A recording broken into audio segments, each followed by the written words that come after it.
Hey guys, in this video I'll show you how to enable your speedometer in Google Maps. Please make sure to watch this video until the very end so you don't miss out on any vital information. In saying that, let's dive in. Okay, go ahead and open up your Google Maps app. Once you open your Maps up, click into your profile. Should be located at the top right hand corner of your screen. And then scroll down a bit and click into settings. And on this page, scroll down a bit and you'll find navigation settings. So click into navigation settings.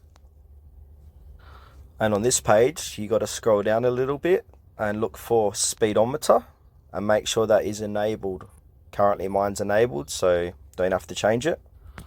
And while you're on this page, scroll back up and you can change the guidance volume level for your speedometer to make it softer, normal, or louder. So I might make mine louder, just like that.